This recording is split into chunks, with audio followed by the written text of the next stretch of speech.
Hello, dear members of the Soul Stories family. Today we will bring you a romantic love story, so let's get started.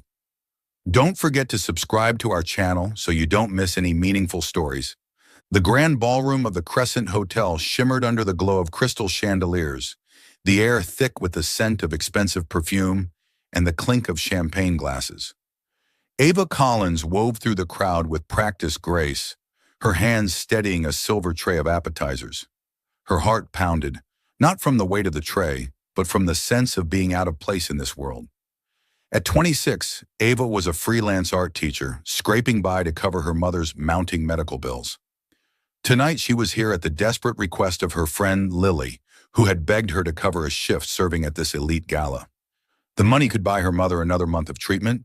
Ava's dress was her own creation, stitched together from scraps found at a thrift store.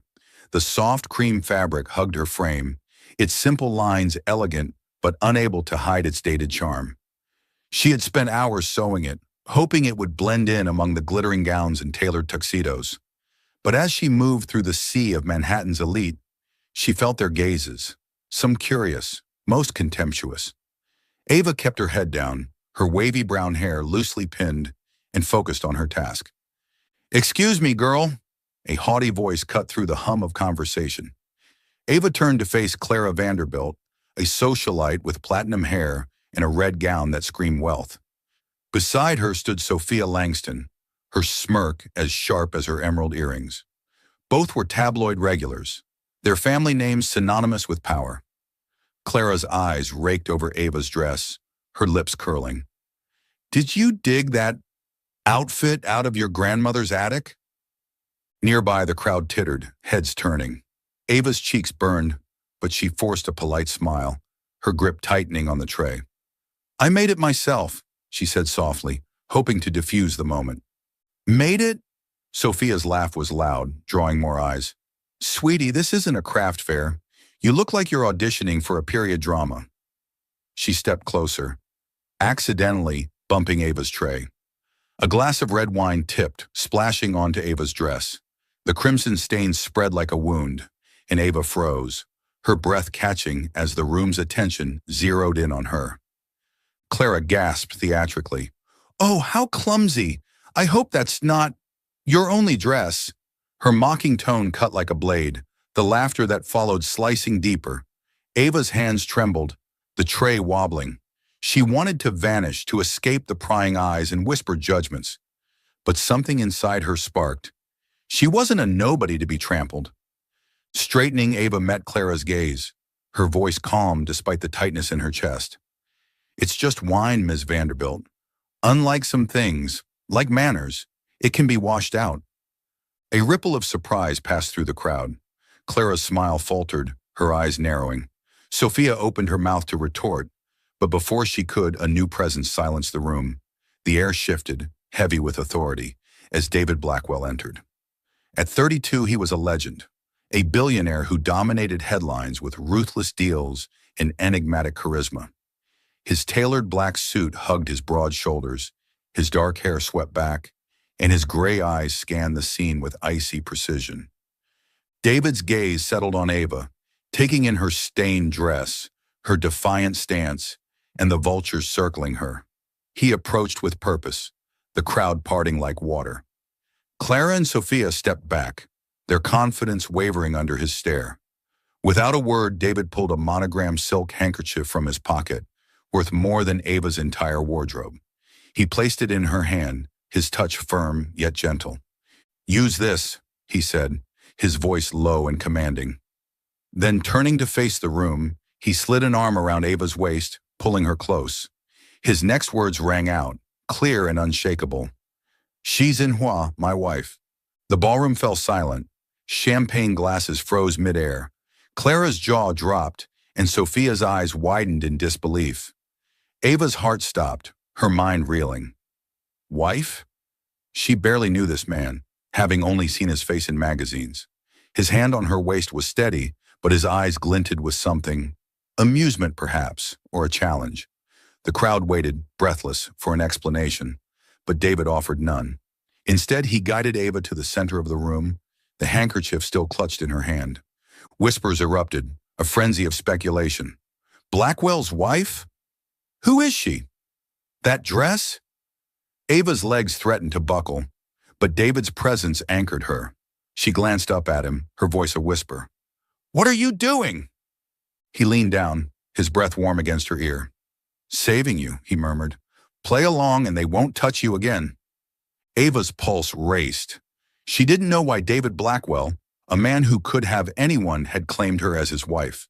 But as Clara and Sophia stared, their faces a mix of shock and envy, Ava realized she had a choice: shrink back or step into the role this stranger had thrust upon her. She lifted her chin, her fingers tightening around the handkerchief. Whatever game David was playing, she wouldn't be the one to crumble first. The chandeliers above seemed to burn brighter, casting Ava in a spotlight she'd never sought. The night was just beginning, and with David's arm around her, she felt the weight of every eye in the room. For the first time, she didn't feel small. She felt powerful. The air outside the Crescent Hotel's ballroom was cool, a stark contrast to the stifling heat of the humiliation Ava had just endured. She pulled David Blackwell into a shadowed corner, the silk handkerchief still clutched in her trembling hand.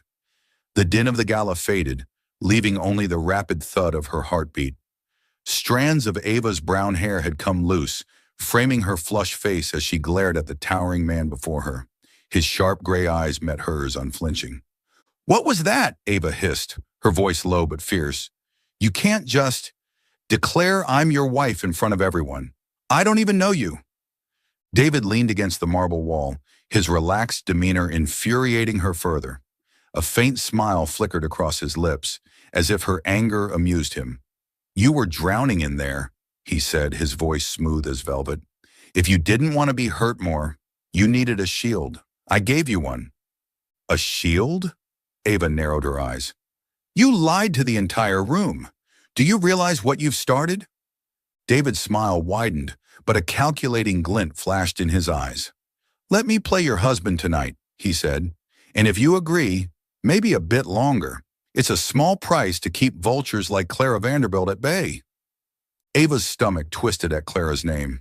The memory of wine staining her dress, laughter ringing in her ears, made her clench her fists. But David's proposal was insane. She opened her mouth to refuse, but he raised a hand, cutting her off. Hear me out, he said, his tone shifting to calm authority. My stepmother, Margaret, and the Blackwell Enterprises Board are pressuring me to marry a woman of their choosing. A marriage to secure alliances, not for love. I need a way to hold them off. You need something too, don't you? Money, perhaps, to cover your mother's hospital bills? Ava froze. How did he know about her mother? She studied him, but David's face revealed nothing. Lily told me, he added, as if reading her mind. Your friend, who couldn't work tonight. I always research those around me. The invasion of her privacy stung, but Ava couldn't deny the truth. Her mother's cancer treatments were draining her dry. The $200 she'd earned tonight was a drop in the bucket. David stepped closer, his voice lowering. Play my wife for a week. Convince Margaret and the board I'm taken. In return, I'll pay you $50,000, enough to cover your mother's bills for months. $50,000. The number echoed in Ava's mind, a lifeline she couldn't ignore. But the idea of pretending to be this man's wife, stepping into his world of wealth and deceit, terrified her. And after a week, she asked, her voice barely a breath. We part ways, David replied simply. Cleanly, no strings. Ava's mind spun. She thought of her mother, frail and pale in her hospital bed, still smiling through the pain. She thought of Clara's sneer, the way the elite looked at her as if she were invisible. This was a chance to secure her mother's future. And maybe, just maybe, to prove she wasn't a nobody. But it was also a dangerous game, where she could lose more than her pride. Fine, she said at last, her voice steady despite the storm within. 1 week, but don't expect me to enjoy it. David's smile returned, this time with a hint of approval. Good, let's make it official. When David's sleek black Rolls-Royce pulled up to his sprawling Upper East Side mansion, Ava's nerves were taut as piano wire. The estate was a fortress of glass and stone, with towering columns and perfectly manicured gardens, a far cry from her cramped Brooklyn apartment. David led her inside, his hand lightly at her back, a gesture both possessive and performative. The grand foyer was filled with people, staff, advisors, and a woman who commanded the space as if it were hers. Margaret Blackwell, David's stepmother, stood at the base of the staircase, her silver hair elegantly pinned. Her designer dress and gleaming pearl necklace exuded aristocratic poise, but her cold blue eyes fixed on Ava with unmasked disdain. "David, darling," Margaret said, her voice dripping with false sweetness. "Who is this guest?" David didn't hesitate. "This is Ava, my wife." His tone was casual, as if discussing the weather. He pulled Ava closer, his arm like steel around her waist. "We've kept it quiet until now, but it's time everyone knew." The room fell silent. Margaret's smile froze, her eyes narrowing as they swept over Ava's wine-stained dress and unassuming appearance. "Your wife," she repeated, her voice laced with skepticism. "This girl?" Ava's cheeks burned, but she lifted her chin, meeting Margaret's gaze. "Pleased to meet you, Mrs. Blackwell," she said, her voice calm but firm. She wouldn't let this woman intimidate her, not after surviving Clara and Sophia. Margaret's lips tightened, but before she could respond, another figure approached. James, David's assistant, was a wiry man in his 30s, with sharp features and a subtly resentful demeanor. "Sir," he said curtly, "the board is waiting in the study. They'll want to know about this development." David nodded, but his eyes lingered on James, a flicker of suspicion passing through them. "Tell them I'll address it tomorrow," he said. "Tonight, my wife needs rest." James's jaw clenched and Ava caught a dark glint in his expression. A secret, perhaps, or a grudge. He gave a curt nod and left, but the unease he left behind lingered. Margaret regained her composure, her smile returning like a mask. "Well, Ava, welcome to the family," she said, her words dripping with insincerity. "I'm sure you'll find our world enlightening." As Margaret swept away, Ava's stomach knotted. She glanced at David, who was watching his stepmother with a predator's focus. "She doesn't believe you," Ava whispered. "She doesn't have to," David replied, his voice low. "She just has to accept it." The next morning, Ava awoke in a guest room larger than her entire apartment. The bed was cloud-like, but she'd barely slept, haunted by her decision. She was no longer Ava Collins, the art teacher. She was David Blackwell's wife, at least for the next 7 days. David had arranged for a wardrobe to be delivered, and Ava reluctantly chose a simple navy dress, its understated elegance a stark contrast to her homemade gown. As she descended the staircase, she heard voices from the dining room, Margaret's, sharp and commanding, and another familiar and venomous. Clara Vanderbilt. Ava's heart sank. She paused outside the door, catching Clara's voice.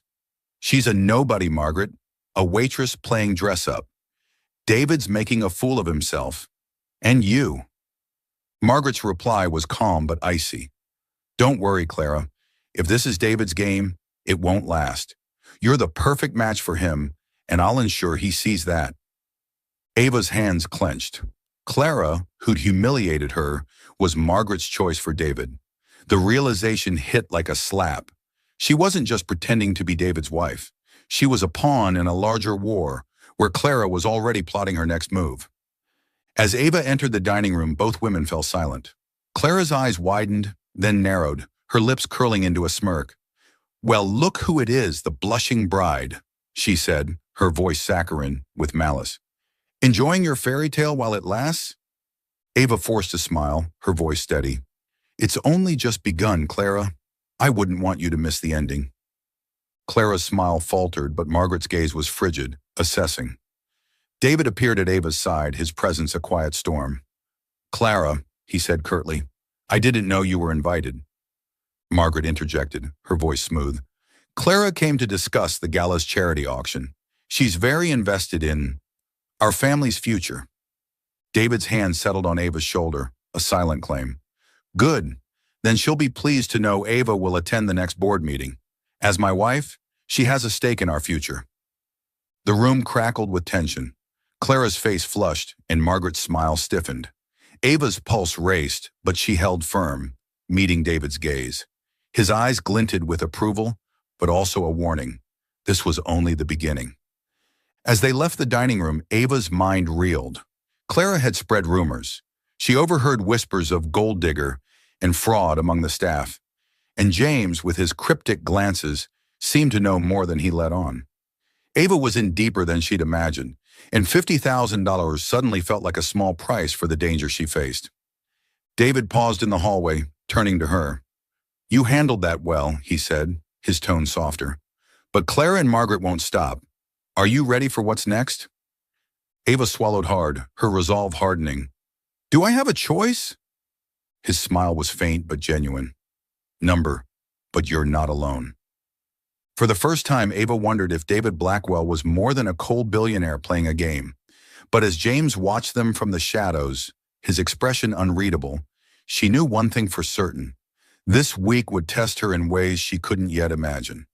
On the third morning of her role as David Blackwell's wife, Ava stood before a mirror in the opulent guest room, feeling like an imposter in her own skin. The emerald silk dress she wore, one of dozens delivered from high-end designers, clung to her frame, soft and flawless in a way that felt alien.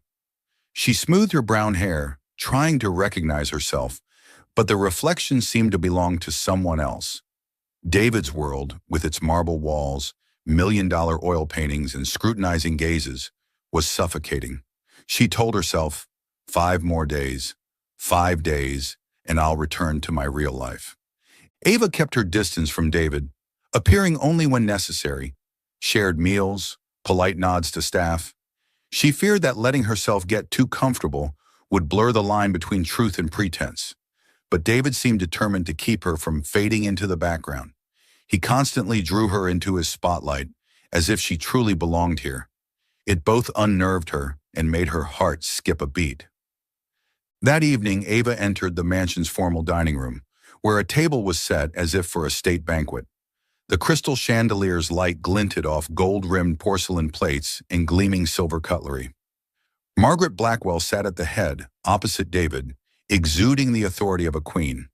Beside her was Clara Vanderbilt, her red lips curved in a knowing smirk, joined by a few board members, middle-aged men with eyes sharp as knives. The air crackled with tension, as if Ava were stepping into an arena. "Welcome, Ava," Margaret said, her voice sweet but icy. "I hope you're finding your new circumstances comfortable." Ava took her seat beside David, feeling his hand brush hers under the table, a discreet gesture of reassurance. "Thank you, Mrs. Blackwell," she replied calmly. "I'm learning to adjust." Clara sipped her wine, her eyes glinting with malice. "Adjust? Oh, that must be quite a leap from, what was it? Serving hors d'oeuvres or teaching kids to finger paint?" The others chuckled softly and Ava felt her cheeks flush. But she wouldn't let Clara win so easily. "I teach art," Ava said, meeting Clara's gaze, "and I find it far more meaningful than spending all day picking lipstick to match a dress." The room fell silent for a moment, then a low chuckle broke the tension. From David. He tilted his head, his eyes sparkling with pride. "She doesn't just teach art," he said, his voice deep and steady. "Ava has a gift for making things beautiful, even dull conversations." Margaret's lips tightened, clearly displeased by David's defense of Ava. Clara gripped her wine glass, but before she could retort, a board member, Mr. Grayson, a silver-haired man with a voice like thunder, spoke up. "Ms. Collins, if I may, what do you see as your role in Blackwell Enterprises? A wife of David's would surely contribute, no?" "I'm not here to run the company," Ava cut in, her voice clear. "But I believe a strong business isn't just about profits. It's about how it treats its employees and community." David shared details of the company's charitable projects. "I'd like to contribute by supporting art programs for underprivileged children, giving opportunities to those who lack them." Grayson raised an eyebrow, visibly surprised. Margaret coughed lightly, masking her irritation, but David squeezed Ava's hand under the table. "That's a brilliant idea," he said warmly. "We should discuss it further." Clara let out a mocking laugh. "How touching, but I'm afraid the board cares about practical matters. like partnerships with the Vanderbilt family, for instance. She glanced at Margaret as if sharing a secret. Ava smiled faintly. Practical doesn't mean soulless, Miss Vanderbilt. A painting can inspire a generation, just as a deal can shift a market. Both are investments, just expressed differently. The room fell silent again, this time with a grudging respect. David looked at Ava, his gaze softer, as if seeing her anew. Margaret swiftly changed the subject, but Ava knew she'd scored a point. As dinner ended, David whispered in her ear, "You were incredible." They didn't see that coming.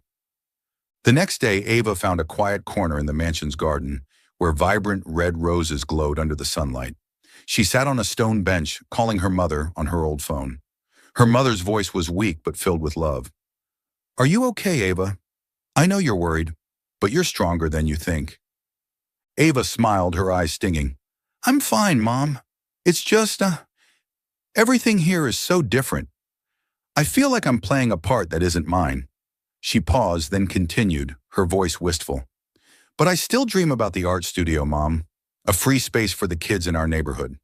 I want them to know they can create something beautiful, no matter where they come from." "You'll make it happen," her mother said. "I see the light in your eyes when you talk about it. Don't let that place make you forget who you are." The call ended and Ava sat there, watching rose petals fall. Her mother's words were a reminder. Despite this charade, she had her own purpose. She wouldn't let David's world consume her. That afternoon, David found Ava in the mansion's library flipping through an art book. He paused at the door, watching her silently. But before he could speak, an elderly maid, Mrs. Rosa, entered, her eyes red-rimmed. Ava set the book down, concerned. "Mrs. Rosa, are you all right?" Rosa shook her head, her voice choked. "Today's the anniversary of my son's passing. He died 5 years ago. I just can't bear it." Ava stood, gently guiding Rosa to a small table. She grabbed paper and a pencil from a nearby shelf and placed them before her. "When I'm sad, I draw," Ava said softly. "It doesn't have to be perfect. Just let your feelings out. Want to try?" Rosa hesitated, but with Ava's encouragement, she began sketching. Clumsy lines of a small house where she'd lived with her son. Ava sat beside her, offering gentle guidance, and slowly Rosa smiled through her tears. "I've never done this," she said, "but thank you, Miss Avenue. You're special." David, standing in the shadows, felt his chest tighten. He'd never seen anyone in this house, not even his mother when she was alive, treat the staff with such genuine care. Ava wasn't just smart or beautiful. She had a heart he couldn't stop thinking about. When Rosa left, he stepped forward, his voice low. "You just did something no one here ever has." Ava started, her cheeks flushing. "I just wanted to help her. It's not a big deal." "To Rosa, it's everything," David said, his gaze locked on hers. "And to me, it is too." But not everything was calm. That evening, Ava opened her phone and found a viral social media post. An anonymous account, clearly tied to Clara, had shared a candid photo of Ava in her wine-stained dress at the gala, captioned, "David Blackwell's secret wife? Or just a gold digger in Cinderella's rags?" The comments were brutal, calling her a fraud and Blackwell's new toy. Ava shut her phone, her heart pounding. Clara was striking, and she wasn't alone. Margaret was surely behind it, and perhaps James with his cryptic glances. The public was buzzing, tabloids piling on. Who is Blackwell's mystery wife? David Blackwell weds a waitress? David found Ava in the sitting room, her face pale. He sat beside her, his voice firm. "Don't let them shake you. They want you to run. But you're stronger than that." Ava looked at him, her eyes glistening. "I don't know if I can do this, David. Your world, it's too big, too cruel." He took her hand, his fingers warm and steady. "My world is only worth something with you in it," he said, his voice rough. "Stay, Ava, for me." His words sent a tremor through her heart, but they also scared her. She was sinking deeper, not just into the game, but into David Blackwell himself. And with Clara and Margaret circling, Ava knew this battle was only beginning. On the 4th day of her role as David Blackwell's wife, Ava felt caught on the edge between reality and illusion. Every moment with David, his unexpected touches, the way his eyes lingered on her, stirred her heart, but she reminded herself it was all a contract. 1 week, $50,000, and then she'd walk away, back to her simple life. Yet David seemed intent on making things more complicated. That morning, Ava found a white box on her bedroom table, embossed with the logo of a renowned fashion house. Inside was a silver evening gown, shimmering like moonlight, its elegant cut designed to accentuate every curve. A note was tucked inside, written in David's bold hand. For tonight's gala, I chose it because it reminds me of you. Ava's fingers grazed the soft fabric, her heart pounding. She'd never worn anything so luxurious. But what unsettled her more was the thought that David had personally selected it. The cold, contract-driven man had taken the time to think of her. She shook her head, trying to dispel the warmth creeping into her chest. Don't be foolish, Ava. It's just part of the act. Tonight's gala was an internal Blackwell Enterprises event where David would meet major partners in the board. He'd asked Ava to attend, not as a fake wife, but as someone truly by his side. They need to see us as a unit, he'd explained that morning, his tone calm but his eyes heavy with meaning. And I want you there. That evening, Ava stepped into the Blackwell Towers Gala Hall, feeling as if she'd entered another world. The silver gown flowed over her like water, sparkling under the lights. Her head was held high, her brown hair cascading in soft waves, and her mother's simple necklace, the only jewelry she wore, served as a reminder of her roots. When she appeared beside David, the room seemed to hold its breath. He, in a sharp black tuxedo, took her hand, his gaze sweeping over her with unmasked admiration. You're more beautiful than I imagined, he whispered, making her cheeks flush.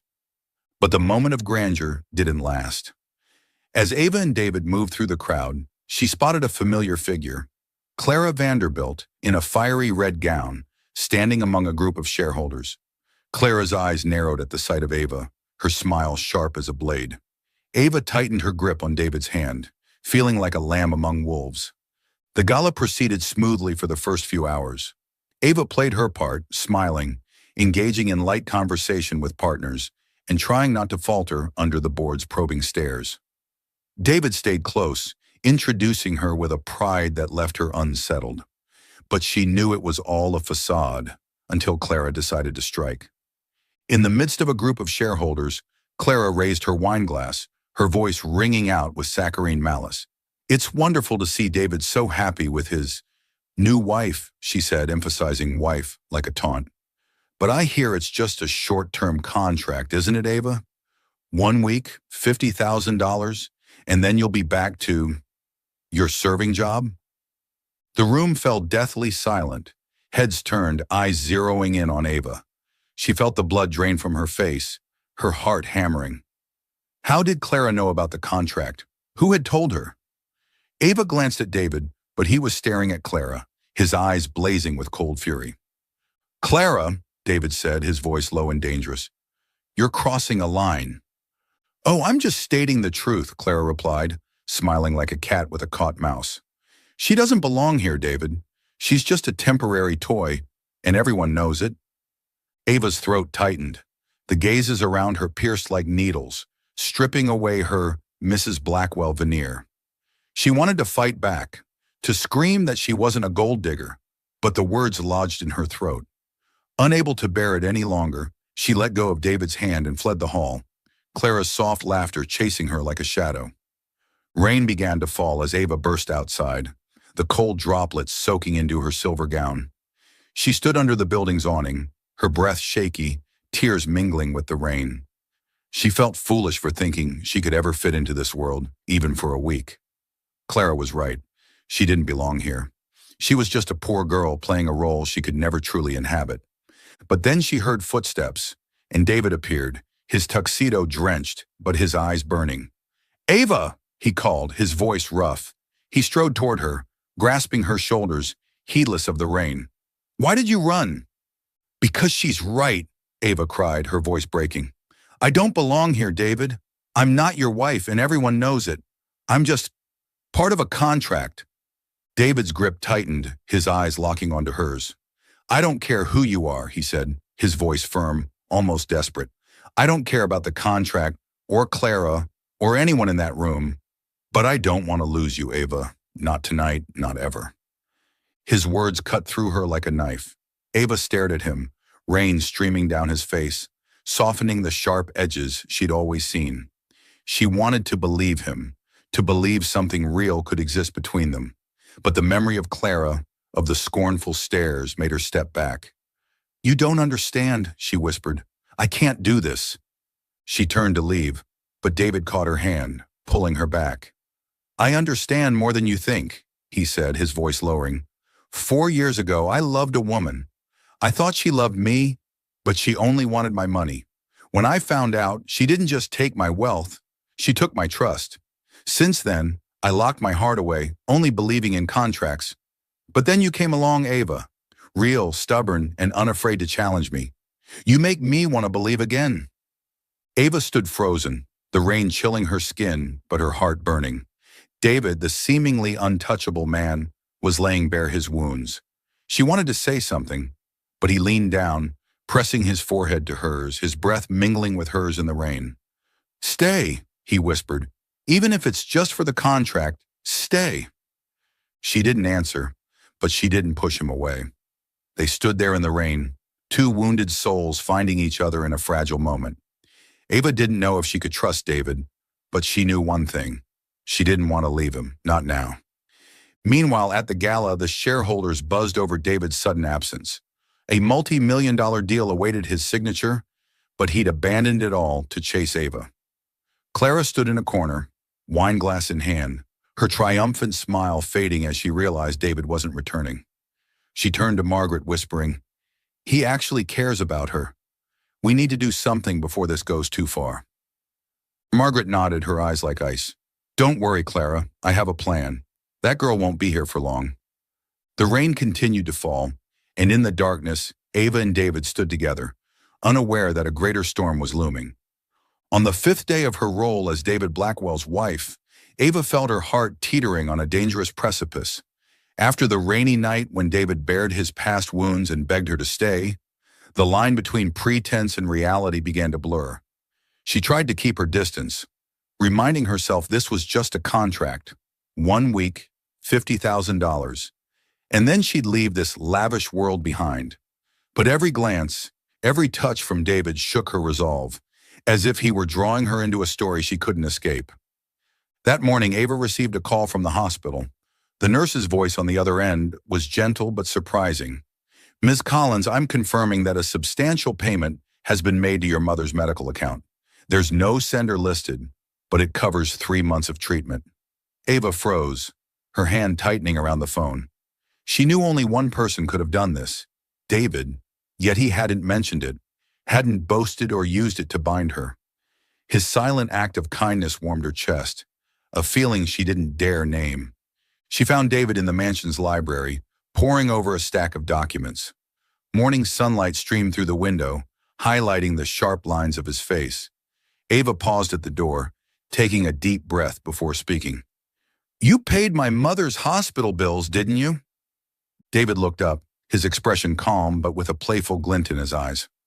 I don't know what you're talking about, he said evenly, though the corner of his mouth twitched upward. Don't play coy, Ava said, stepping closer. No one else could have done it. Why didn't you tell me? He set the documents down, standing and closing the distance between them, his presence tall and commanding. Because I didn't want you to feel indebted, he said, his voice low. You've been under enough pressure, Ava. I just wanted to make it easier for you to breathe. His words washed over her like a wave, pulling her into an emotion she couldn't resist. She wanted to thank him, to ask why he cared so much, but all she managed was, Thank you, David. Her voice trembled slightly, and when he smiled, a genuine smile, not the calculated one of a billionaire, her heart skipped a beat. That afternoon, Ava decided to escape the mansion to regain some balance.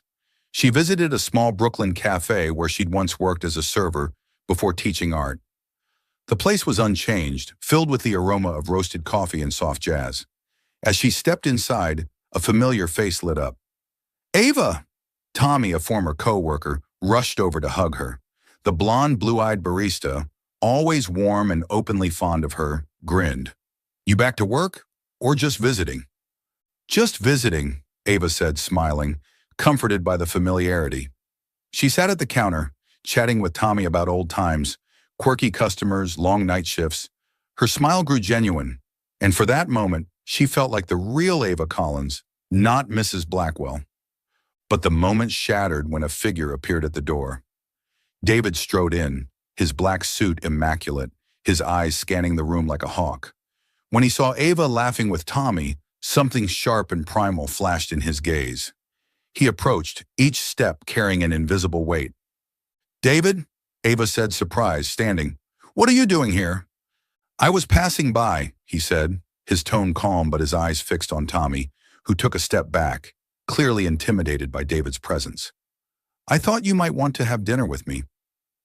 Ava frowned, sensing the tension in his voice. She turned to Tommy, offering an apologetic smile. Thanks for the chat, Tommy. I'll stop by again soon. Tommy nodded, but his eyes lingered on David, as if sizing up a rival. As they left the cafe, Ava confronted David on the sidewalk. That wasn't just passing by, was it? She asked, crossing her arms. You followed me. David met her gaze, not denying it. I didn't like the way he looked at you, he said bluntly, his voice low and edged. And I didn't like the way you smiled at him. Ava blinked, stunned. Are you jealous? David stepped closer, so near she could smell his woody cologne. You can smile at anyone, Ava, he said, his voice rough. But when you smile at me, make it real. I want that more than anything. His words left her speechless, her heart pounding. She wanted to explain that her smile for Tommy was just the ease of friendship, nothing more. But David's eyes, a mix of hurt and longing, silenced her. She nodded, saying softly, I'll be real. But you have to be too, David. He studied her for a long moment, then nodded, as if sealing a new pact between them. That night, after a long day, Ava and David sat on the mansion's balcony, overlooking the city's twinkling lights. The air was cool, a bottle of wine on the table between them. No Margaret, no Clara, no board members, just the two of them, feeling for the first time like they didn't need to perform.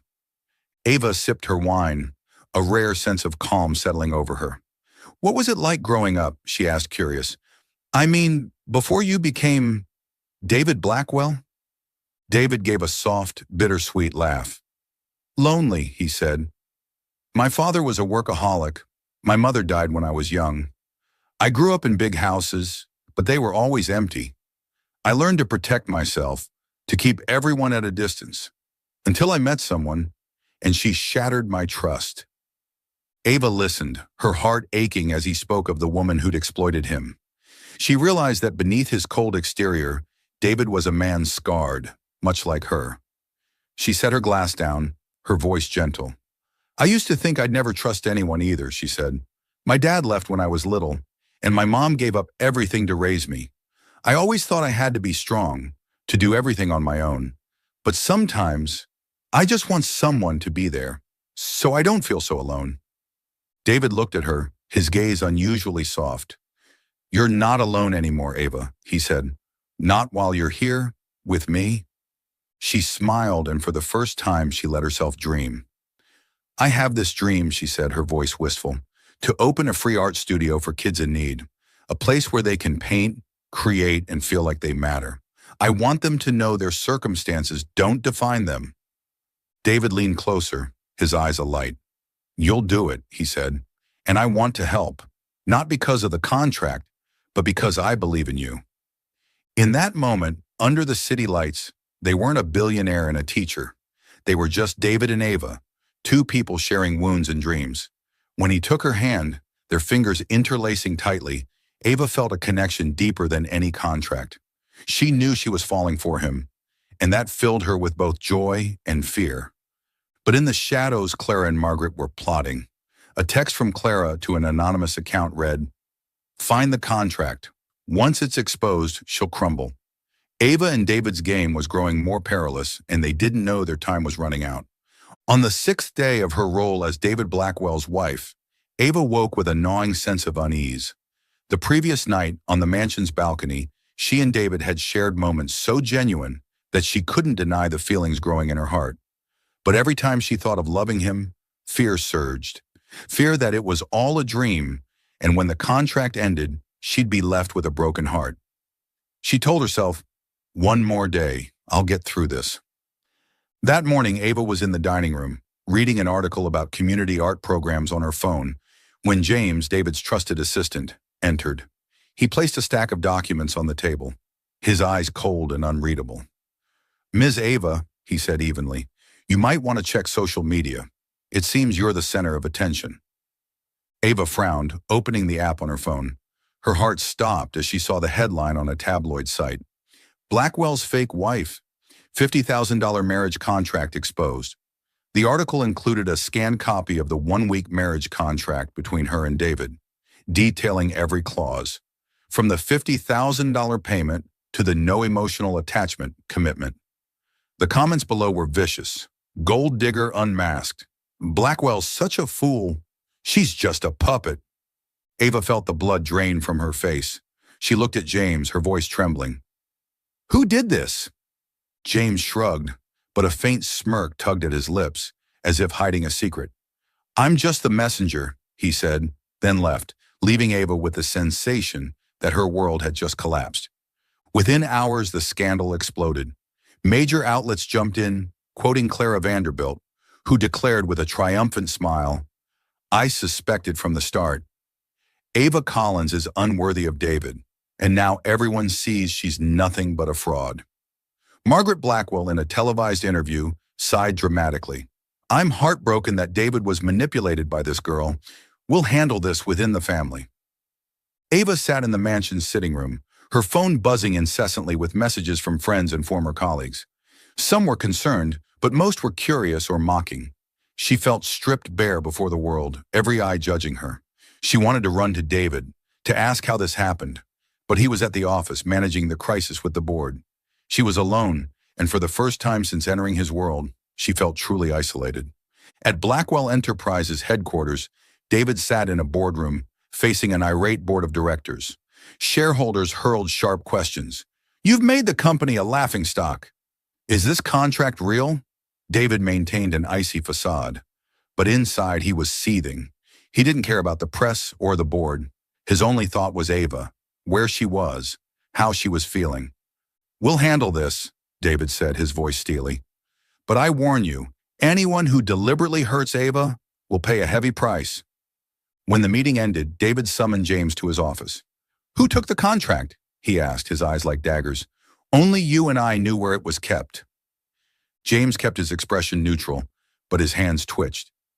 "I don't know, sir," he replied. "Perhaps Ms. Ava let it slip." "Don't lie," David cut in, his voice dangerous. "I'll find the truth, James, and if you're involved, you'll regret it." David didn't know that James had been ensnared by Clara. The previous week, Clara had approached James at a bar, exploiting his resentment toward David, the man always in the spotlight while James toiled in the shadows. With a hefty sum and a promise of a high-ranking role at a Vanderbilt company, James had handed over the contract, believing he'd remain undetected. But Clara, with her cunning, ensured all blame pointed at Ava, not James. Ava couldn't stay in the mansion a second longer. She packed a few belongings, slipped into an old sweater and jeans, and left without a word to anyone. She took a bus to her small Brooklyn apartment, where the smell of old paint and street noise felt familiar. Stepping inside, she saw her mother, Helen, seated in an armchair, a blanket draped over her. Though weakened by illness, her eyes lit up at the sight of her daughter. "Ava," Helen said, opening her arms. Ava rushed to her, hugging her tightly, tears spilling over. "I saw the news," Helen said gently. "Tell me what's happening." Ava poured out everything. About the contract, David, the real moments they shared, and the pain of being judged by the world. When she finished, Helen stroked her hair, her voice warm. "You've fallen for him, haven't you? Your eyes say it all." Ava shook her head, but more tears fell. "I'm not allowed to, Mom. It was just a contract, and now everyone thinks I'm a fraud." Helen took her hand, squeezing it. "They can say what they want, but I know who you are. You're the girl who sewed dresses from scraps, who taught kids to paint even without money for brushes. You're stronger than they think, Ava. Don't let them take that away. Her mother's words were a small flame, igniting a new resolve in Ava. She wiped her tears, standing. I'll keep teaching, she said, her voice firm. No matter what they say, I won't hide. The next day, Ava walked into her art class at a public school in Brooklyn. The students, children from low-income neighborhoods, looked at her with curious eyes. The news had reached them, and a few whispered behind her back. But as Ava began the lesson, guiding them to paint their dreams, she felt alive again. Each brushstroke, each smile from a student reminded her she wasn't the gold digger the press described. She was Ava Collins, and she had worth. But the scandal didn't relent. A group of reporters waited outside the school, cameras flashing as she stepped out. Ms. Collins, what do you have to say about the contract with Blackwell? Are you going to apologize? Ava held her head high, saying nothing. But her heart was heavy. She knew she couldn't keep living in David's world, not when it made her a target. In the Blackwell mansion, David sat alone in the library, the dim light casting shadows on his face. A newspaper with a headline about Ava lay before him, but he didn't read it. He stared into space, replaying every moment with her, her smile as she taught Rosa to draw, her dreamy voice talking about her art studio, her eyes in the rain. With painful clarity, he realized he loved her, not because of the contract, not because of the game. He loved her because she was Ava, authentic, resilient, and unlike anyone he'd ever met. He picked up his phone, calling Ava, but she didn't answer. He knew she'd left the mansion, and her absence made the sprawling house colder than ever. David clenched his fist, resolute. He would find her, fix this. But first, he needed to uncover the traitor. In the shadows, James received a text from Clara. She's run away. Now's the time to push David toward you. But James didn't respond. A chill ran through him, as if David was already closing in. And he knew if the truth came out, no one could save him from David Blackwell's wrath. On the seventh and final day of the contract, Ava woke in her small Brooklyn apartment, feeling like a survivor of a storm. The scandal over the one-week marriage contract still dominated the headlines, with paparazzi shots of her outside the school and vicious titles like Gold Digger's Downfall or Blackwell Refuses Comment. But Ava had resolved not to hide. She slipped into an old sweater, tied her hair up, and prepared to head to her art class, where her students awaited. No matter how the world judged her, she wouldn't let them steal what made her feel alive, teaching and creating. Meanwhile, at Blackwell Enterprises headquarters, David Blackwell faced one of the most pivotal days of his career. The board had called an emergency shareholder meeting, and the atmosphere in the boardroom was taut as a bowstring. Margaret Blackwell, with a cold smile, had orchestrated a perfect plan. Forced David to announce an engagement to Clara Vanderbilt, solidifying an alliance with the Vanderbilt family and restoring shareholder confidence post-scandal.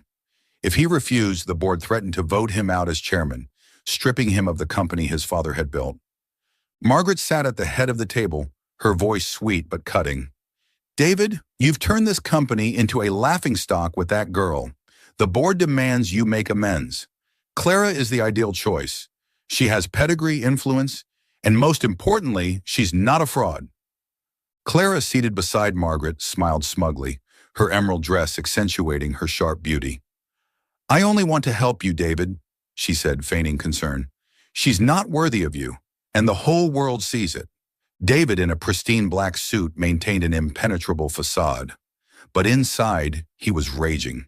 He thought of Ava, her smile while teaching, her eyes in the rain, the pain in her voice when she left the mansion.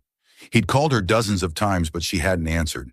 He knew she was protecting herself, but the thought of losing her felt like a vice around his heart. The board could take his company, but they couldn't take the one thing he truly wanted, Ava. You want me to disavow my marriage, David said, his voice low and icy, his gaze sweeping over the board members. But I won't. Ava isn't a joke, and neither am I. Margaret's eyes narrowed. Don't be foolish, David. If you don't agree to an engagement with Clara, you'll lose everything. Power, shares, your father's legacy. David's lips curved into a dangerous smile. My father's legacy isn't in the chairman's seat. It's in doing what's right. You want to make a decision? Go ahead, but I've made mine. The shareholder meeting took place that afternoon in a grand auditorium at Blackwell Enterprises, packed with hundreds of shareholders, reporters, and live TV cameras. The air buzzed with anticipation, every eye fixed on the stage where David would speak. The press predicted he'd announce an engagement to Clara to quell the scandal, and Clara had prepared a gracious acceptance speech, waiting backstage with Margaret. But no one knew David had his own plan. When David stepped onto the stage, the auditorium fell silent. He stood at the microphone, stage lights illuminating his face, highlighting the resolve in his gray eyes. Cameras flashed, and millions watching on TV held their breath, waiting. "I know you're expecting an explanation," David began, his voice resonant and clear, "about the scandal, about Ava Collins, and about the future of Blackwell Enterprises. I won't disappoint you." He paused, his gaze sweeping the room, then continued. "But I won't stand here and apologize for falling in love. I have only one wife, and she's teaching art in a public school in Brooklyn, inspiring kids every day." The auditorium froze. Whispers erupted. Cameras zoomed in on David's face. Backstage, Clara clenched her fists, her face paling, while Margaret shot to her feet, eyes blazing with fury. A shareholder shouted, "You're destroying the company for a girl?" David met the man's gaze, unflinching. "If this company can't survive without forcing me to abandon the woman I love, it doesn't deserve me. Ava Collins isn't a game or a contract. She's the woman I want by my side, with or without this company." His declaration detonated like a bomb, shaking the auditorium. Some shareholders shook their heads, but others, especially younger ones, clapped, swept up by his courage. David left the stage without looking back, leaving the board and Margaret in chaos. He knew he might lose control of the company, but for the first time in his life, he felt free.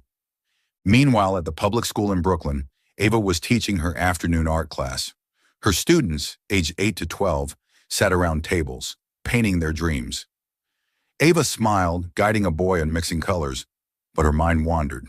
She thought of David, his voice when he said he didn't want to lose her, his hand gripping hers in the rain. She wondered if he was okay after everything that had happened. A knock at the door startled her. She opened it and froze when she saw David standing there, his white shirt slightly wrinkled, hair damp with sweat, as if he'd run the whole way. Behind him, a few reporters tried to push through, but school security held them back. The students whispered, eyes wide, curious about the powerful man stepping into their small classroom. "David," Ava whispered, her heart pounding, "what are you doing here?" He didn't answer immediately. Instead, he stepped forward, his eyes locked on hers, as if she were the only person in the room. To Ava's astonishment and the kids, David dropped to one knee, taking her hand. The students giggled, some covering their mouths, but Ava saw only David, the man bearing his heart before her. "Ava," he said, his voice rough but clear, "I've spent my life building an empire, but without you, it's meaningless. I can't promise you the world, because the world isn't enough to deserve you, but I promise to spend my life loving and protecting you, if you'll give me the chance." Tears spilled down Ava's cheeks. She looked at him, seeing the sincerity in his eyes, the man who'd given up everything, power, prestige, to stand here in her humble classroom. The students began clapping, a few shouting, "Say yes, Miss Ava." Ava laughed through her tears, her heart overflowing. She pulled David to his feet, gripping his hand tightly. "I don't need the world, David," she whispered. "I just need you." He drew her into his arms, holding her tightly as the kids cheered. In that moment, there were no reporters, no Margaret or Clara, no contract, just David and Ava, two people finding each other on the edge of hurt and hope. Backstage, Margaret and Clara stood ashen-faced. Their plan had crumbled, and the board, though furious, couldn't deny that David's boldness had sent Blackwell Enterprises stock soaring, fueled by public support. James, lurking in a corner, realized his mistake. He knew David would soon uncover his role in leaking the contract, and when that happened, no one could save him. Ava and David left the classroom hand in hand, facing the reporters outside. But this time, Ava didn't tremble. She held David's hand tightly, head high, knowing that whatever the world threw at them, They'd face it together. The contract was over, but their story was just beginning. 1 year after that fateful night at the Crescent Hotel Gala, Ava Collins stepped into the same ballroom, but not as a trembling server in a homemade dress. She walked beside David Blackwell, her lawful husband, in a pearl-colored evening gown that shimmered like starlight, its tailored lines hugging her frame with exquisite precision. Yet the highlight on her neck wasn't diamonds or pearls, but the simple silver necklace her mother had given her, a symbol of her past, of the journey that brought her to this moment. Her hand was firmly entwined with David's, and as they entered, the room turned, gazes no longer scornful, but filled with admiration. The annual Manhattan Elites charity auction was a grand affair, drawing billionaires, celebrities, and the press. It was also the place where, a year ago, Clara Vanderbilt and Sophia Langston had humiliated Ava, spilling wine on her dress and making her a laughingstock. But tonight all eyes were on her, not because she was David Blackwell's wife, but because she was Ava, the woman who had risen above scandal and judgment to write her own story. David, dashing in a black tuxedo, leaned close and whispered, "Ready?" Ava smiled, her eyes alight. "More than ever." As the auction began, the ballroom buzzed with excitement. Precious items, from antique jewelry to yacht vacations, were presented, with bids soaring. But the most anticipated moment came when the MC, an elegant woman in a sequined gown, stepped to the podium. Next, we have a special offering from Mrs. Ava Blackwell, an original painting by her own hand, titled Genesis. Ava rose, her heart pounding, but her step steady.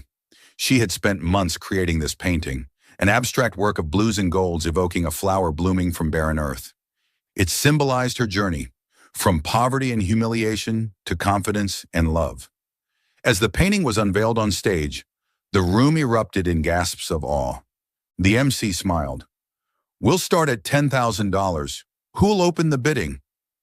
A hand shot up instantly, a renowned art collector. $50,000. Bids poured in, the numbers climbing dizzyingly. $100,000, $500,000, then $1 million. Ava gripped David's hand under the table, hardly believing her eyes. When a philanthropist shouted, $2 million, the room exploded in applause. The MC turned to Ava, inviting her to the stage. Ava ascended, the spotlight bathing her, but this time she didn't feel exposed. She felt powerful. Taking the microphone, her voice was clear and confident. "I'm honored that my painting is so valued," she said, "but its true worth isn't in the price. I'll use every dollar to open a free art studio for underprivileged children in Brooklyn, where they can explore their dreams and discover their own value." The room roared with applause, louder and warmer than before. David watched from the front row, his eyes brimming with pride and love. In a corner, Clara and Margaret stood, their faces rigid. Clara, in a fiery red gown, clutched her wine glass, her eyes burning with envy. Margaret, impeccable as ever, forced a strained smile. As Ava left the stage, both women offered reluctant nods of acknowledgement. Ava returned a subtle nod, not out of arrogance, but because she knew she'd won, not with money or power, but by being herself. When the auction ended, Ava and David stood at the center of the ballroom, facing a barrage of cameras. Flashes blazed, but Ava no longer flinched as she had a year ago. She stood tall, her hand in David's, her eyes radiant. A reporter shouted, "Mrs. Blackwell, how does it feel to be the star tonight?" Ava smiled calmly. "I'm not here to be the star. I'm here to do what I believe in, and I'm lucky to have this incredible man by my side." She glanced at David, who returned a tender smile. As they left the ballroom, David pulled her into a quiet corner, away from prying eyes. He touched her cheek, his gaze deep. "Still the Ava in that old dress," he whispered, "the one I couldn't take my eyes off." Ava laughed, squeezing his hand. "And you're still the man who made me believe in fairy tales." That night in the Blackwell mansion, Ava and David sat on the living room sofa, the fireplace casting flickering shadows. A bottle of wine sat on the table, untouched. Instead, they talked of the future, about Ava's art studio, the trips they wanted to take together, a life free from contracts or expectations. "Ever thought of opening more studios?" David asked, brushing her hair gently. "Not just in Brooklyn, but elsewhere?" Ava nodded, her eyes sparkling. Yes, but one step at a time. I want to do it myself, not lean on your name. David chuckled. You don't need my name, Ava. You shone on your own tonight. She leaned into him, resting her head on his shoulder. Thank you, David, for believing in me, even when I didn't believe in myself. He tilted her chin, kissing her forehead softly. I'll always believe in you. The moment lingered, warm and true, until David pulled her closer, his lips finding hers. The kiss began gently but grew fervent, as if they were releasing all the emotions held back for so long. Ava wrapped her arms around his neck, feeling his warmth, her heart beating in sync with his. They rose, hands entwined, and moved to the bedroom, where moonlight streamed through the window, illuminating a night of passion and fulfillment. The next morning, Ava woke in David's arms, sunlight filtering through the curtains. She looked at him, the man who'd forsaken an empire for her, and smiled. A year ago, she was the girl humiliated in a thrift store dress. Today, she was Ava Blackwell, an artist, an inspiration, and above all, a woman loved. She no longer feared the camera flashes or the world's judgments. She had found her place, here with David, in a love story she once thought belonged only in fairy tales.